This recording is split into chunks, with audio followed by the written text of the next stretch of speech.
debate club prep, and my first official day of being captain of the girls' swim team, to name a few. And that's only the tip of my figurative, ridiculously stressful iceberg.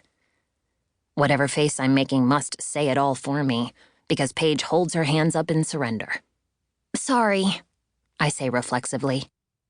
"First off, stop saying sorry," says Paige, who is now waist-deep in a feminist theory class and embracing it with aggressive enthusiasm. "And second off, what is going on with you, anyway?" I fan the last of the smoke toward the window. "Going on with me?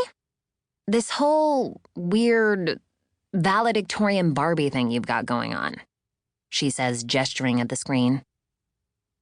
"I care about my grades," Paige snorts. "Not back home you didn't." By home, she means Nashville, where we grew up. "It's different here." It's not like she'd know, considering she never actually had to go to Stonehall Academy, a private school so elite and competitive that even Blair Waldorf would probably burn within 2 minutes of crossing its threshold. The year Mom moved us here, Paige was a senior and insisted on going to the local public school, and she already had grades from her old school to buoy her applications. The grading scale is harder. College admissions are more competitive. But you aren't. Ha, maybe I wasn't before she ditched me for Philadelphia.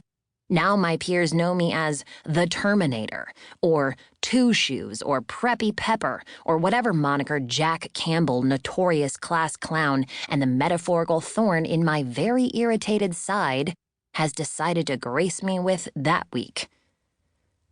Besides, didn't you apply to Columbia Early Decision? You think they're gonna care about a lousy B+? I don't think they will. I know they will. I overheard some girls in homeroom saying a kid at another school down the block from ours had their Columbia acceptance pulled after a bout of senioritis.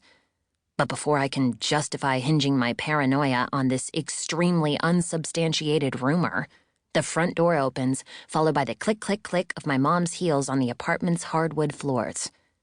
"Peace," says Paige. She ends the call before I even turn back to the screen. I sigh, shutting the laptop just before my mom walks into the kitchen, decked out in her usual airport fare. A pair of tight black jeans, a cashmere sweater, and a pair of oversized black sunglasses that frankly look ridiculous on her given the late hour. She pulls them off and perches them up on her perfectly coiffed blonde hair to inspect me and the hurricane that used to be her spotless kitchen. "You're back early." "And you're supposed to be in bed." She steps forward and pulls me into a hug, and I squeeze her a little tighter than someone covered in cake batter probably should. It's only been a few days, but it's lonely when she's gone. I'm still not used to it being so quiet, without Paige and Dad around. She holds me there and takes a demonstrative whiff, no doubt inhaling a lungful of burnt baked good. But when she pulls away, she raises the same eyebrow Paige did and doesn't say anything. "I have an essay due." She glances over at the pans of cake. "It looks like a riveting read," she says wryly. "Is this the Great Expectations one?" "The very same." "Didn't you finish that a week ago?" She has a point. I guess if push really comes to shove, I can pull up one of the old drafts and submit it. But the problem is, the figurative pushing and shoving at Stonehall Academy is more like maiming and destroying. I'm competing for Ivy League admissions with legacies who probably descended down from the original Yale Bulldog. It's not enough to be good or even great.